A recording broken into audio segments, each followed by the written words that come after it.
Hello नमस्ते friends. तो आज हम बात करेंगे भूमध्य रेखा। यानी हमने ये 4 वीडियो अपलोड कर दिया हूँ, ये पार्ट 5 है। इसमें हम बात करेंगे भूमध्य रेखा से दूरी मापना।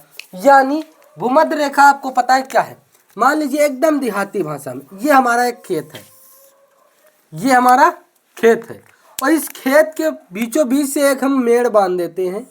ये मेड़ हो गई भूमध्य रेखा। यहाँ पे ध्यान दीजिए, भूमध्य रेखा, क्योंकि यहाँ हम जो है विषुवत वृत्त नहीं कह सकते हैं, व्रत नहीं बनाए। पृथ्वी एक वृत्ताकार आकार है, यानी गोलाकार है लगभग इसलिए लगाया जाता है, वो किनारे साइड में चिपकी होती है। इतनी बात समझ में आ गई। तो ये भूमध्य रेखा है। इसके ऊपर जो ये पूरब है, ये पूरब है। पूरब से जो पश्चिम की ओर लाइनें आती हैं उसे हम क्या कहते हैं, उस लाइन को हम क्या कहते हैं, उस लाइन को अक्षांश। अब ये लाइन जो है, क्या भूमध्य रेखा से उत्तर और दक्षिण दोनों साइड में हो सकती है? हाँ, ये रेखा जो भूमध्य रेखा से उत्तर और पश्चिम दोनों ओर हो सकती हैं, तभी किसी स्थान को मापा जाता है। और एक भूमध्य विषुवत रेखा से या भूमध्य रेखा से पूरब की ओर जो प्रथम अक्षांश रेखा है, इसकी दूरी कितनी होगी? 110 किलोमीटर। 100 कितनी होगी? दूरी कितनी है? 111 किलोमीटर। एक अक्षांश के बीच की दूरी 111 किलोमीटर। इतनी बात समझ में आएगी। और अगर हम बात करें कि तो इधर ये जो है, ये क्या हो गई? ये सब अक्षांश रेखाएं हो गई। भूमध्य रेखा से दूसरी, यानी भूमध्य रेखा से जो जितनी दूरी से जो हमारी अक्षांश रेखा गुजरेगी तो 110 किलोमीटर होगी। और हर 110 किलोमीटर पे अक्षांश रेखा घूमेगी। अक्षांश रेखा यह एक काल्पनिक रेखा है, यह ग्लोब पर बनाई जाती है। जो ग्लोब है उस पर आप देखे होंगे। इतनी बात समझ में आएगी, क्योंकि आप ग्लोब पर जरूर देखे हैं। और इसके बावजूद जो तरबूज होता है, देसी तरबूज, उस पर देखिए खड़ी खड़ी हल्का लाइनिंग बनी होती। वो लाइनिंग को क्या मान लीजिए, वो मान लीजिए देशांत रेखा। तो ये हम देशांत रेखा का ये लाइनिंग, ये हो गई आपका अक्ष, पृथ्वी अक्ष, इसको मान लीजिए। क्योंकि पृथ्वी एक ध्रुव ये है, ये एक ध्रुव है। पृथ्वी इसी अक्ष पे घूमती है, अपने अक्ष पे घूमती है। जिससे पृथ्वी घूमती है वही उसका अक्ष कहलाता है। ये ध्रुव हो गया, ये उत्तरी ध्रुव, ये दक्षिणी ध्रुव। इतनी बात समझ में आ गई। सिर्फ डायरेक्ट इसको इसी पर फोकस करिए। और ये जो हो गई ये रेखाएं खड़ी वाली, इनको हम क्या बोलते हैं? इनको हम देशांत रेखा, देशांत रेखा बोलते हैं। अब ये बताइए, पृथ्वी पर जो अक्षांश रेखा एंड देशांत रेखा होती हैं, ये किस लिए होती हैं? इसका क्या कारण है? इसका यूज क्या है? ये नहीं होती तो क्या हमारा पृथ्वी पर जीवन संभव नहीं हो सकता? ये क्यों बनाई गई हैं? ये क्यों समझाया गया है? अगर ये ना होती तो क्या मैं यहां नहीं होता? इसका कारण आप बताइए। ये क्यों बनाई गई है अक्षांश और देशांत? ये इसलिए बेटा बनाई गई है, इससे जीवन पे कोई प्रभाव नहीं पड़ सकता हमारे हिसाब से। क्योंकि ये इसलिए बनाई गई है कि देशांत रेखा बनाई गई है कि कोई स्थान किस एरिया में है, उत्तर में है, पूरब में है, उत्तर दक्षिण तो ये बता देगा, पूरब में है कि पश्चिम में है। इतनी बात समझ में आएगी कि ये पूरब एरिया मान लीजिए ये, और ये पश्चिम। तो ये पश्चिम में कोई स्थान है कि दक्षिण में, पश्चिम में या पूरब में स्थान, और उत्तरी ध्रुव में और दक्षिणी ध्रुव में कोई स्थान है तो वो पूरब में है कि पश्चिम में है। ये देशांत रेखा तय करती। और कोई स्थान कोई देश कितनी दूरी पर है, ये देशांत रेखा भूमध्य रेखा से कितनी दूरी पर है, ये देशांत रेखा अक्षांश रेखा क्लियर करती है। और प्रत्येक अक्षांश रेखा 111 किलोमीटर पर होती है, 111 किलोमीटर पे होती है। इतनी बात समझ, ये आप तुरंत कहीं एक लाइन में लिख लीजिए और आपको एकदम समझ में आ जाएगा। 111 किलोमीटर होती। तो अक्षांश रेखा जो है दूरी मापने के लिए, और देशांत रेखा दिशा एरिया निश्चित करने के लिए होती है। ईस्ट मतलब कौन से है, उत्तर है, पूरब है, पश्चिम है, दक्षिण है, ये सब क्लियर करने के लिए होती हैं। और इन्हीं देशांत रेखा के बीचों बीच में अक्ष होता है, पृथ्वी का अक्ष, जिस पर पृथ्वी घूमती है। और पृथ्वी का बैलेंस बिगड़ सकता है। कब बिगड़ेगा? अगर पृथ्वी जो है, पृथ्वी के परत के नीचे कंकड़ होते हैं,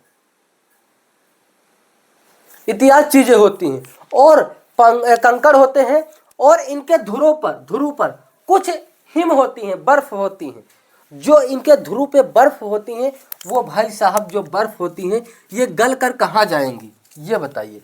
ये जो बर्फ होती हैं, पृथ्वी के नीचे और चारों तरफ पानी है, समुद्र है।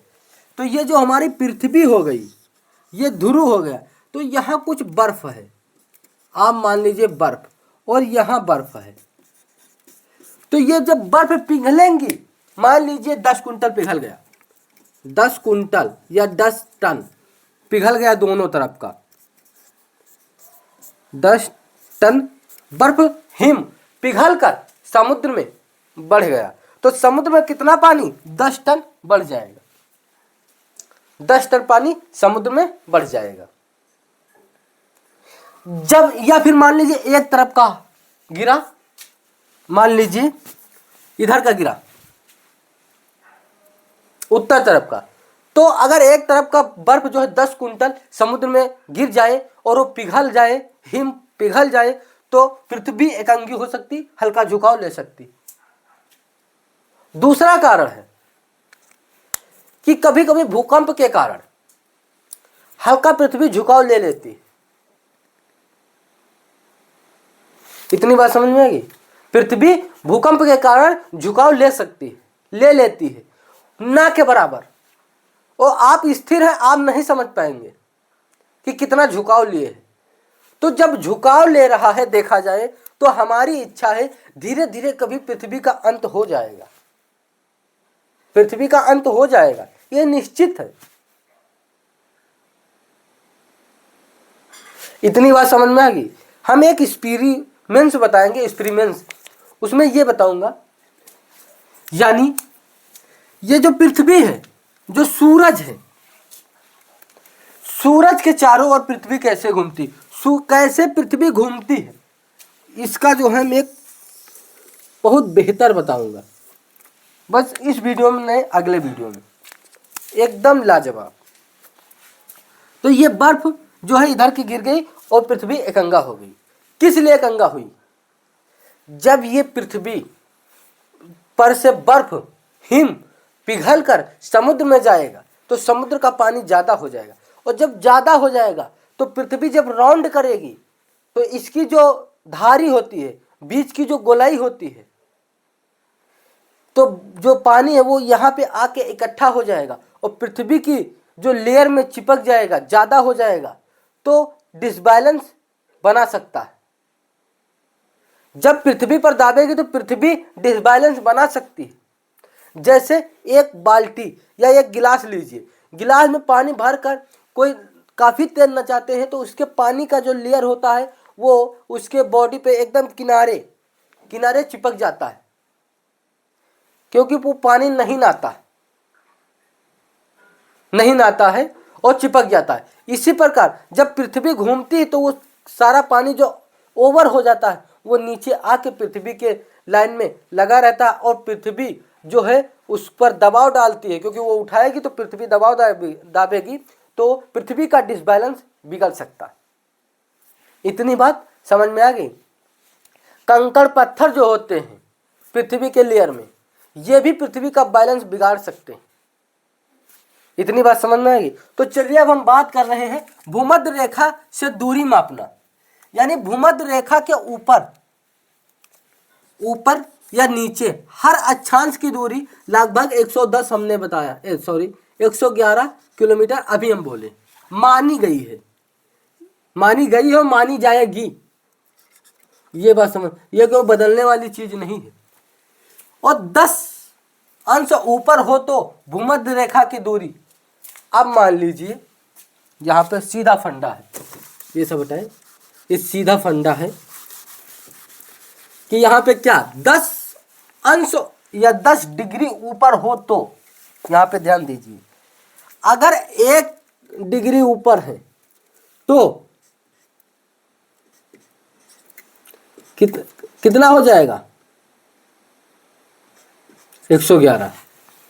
अगर 10 डिग्री है तो 111 गुणे 10 तो कितना होगा 1110। तो यही दिया है 10 अंश ऊपर हो तो भूमध्य रेखा की दूरी 1110 किलोमीटर हो जाएगी। इतनी बात समझ में आ गई, इतनी बात समझ में आ गई। आप तुरंत गुणा कर सकते हैं। और भारत का अक्षांश लगभग, ये भारत का अक्षांश है जहां हम सब लोग रहते हैं, भारत का अक्षांश जो है वो लगभग 8 से 37 उत्तर, यानी उत्तर तरफ। पहली बात, भारत किस तरफ है, उत्तरी ध्रुव तरफ है कि दक्षिणी, तो उत्तरी तरफ है भारत, हम सब लोग उत्तर की साइड है, ये सब उत्तर माना जाएगा। इतनी बात समझ में आ गई। और 8 से 37 उत्तर अक्षांश के बीच भारत भूमध्य रेखा के ऊपर और है, यानी भारत जो है 8 से 37 उत्तर अक्षांश के बीच है, दक्षिण अक्षांश ने उत्तर अक्षांश के बीच है, और भारत भूमध्य रेखा के ऊपर की ओर है, ऊपर की ओर है तो जाहिर सी बात है उत्तर देशांत की अक्षांश की बात करेंगे अगर ऊपर की ओर है। अगर नीचे की ओर होती तो दक्षिण अक्षांश की बात करते। इतनी बात समझ में आ गई।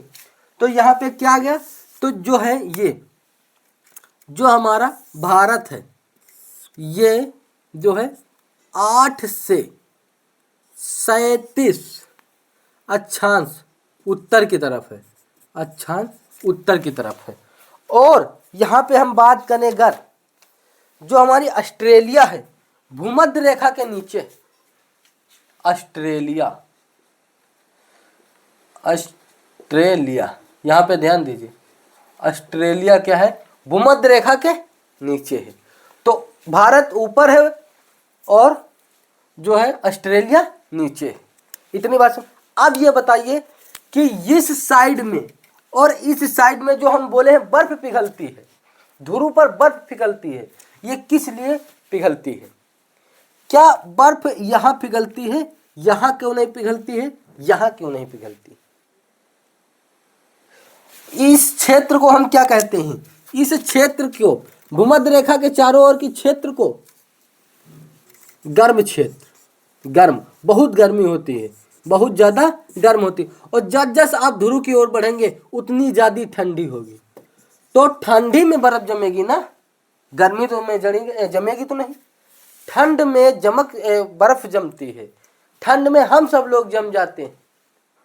इतने हाथ पैर लोग कहते हैं बहुत पाला हो गए, इतनी ठंडक हो गई। तो ये इसीलिए यहां से जो है ठंडक से बर्फ जो है पिघल जाती है।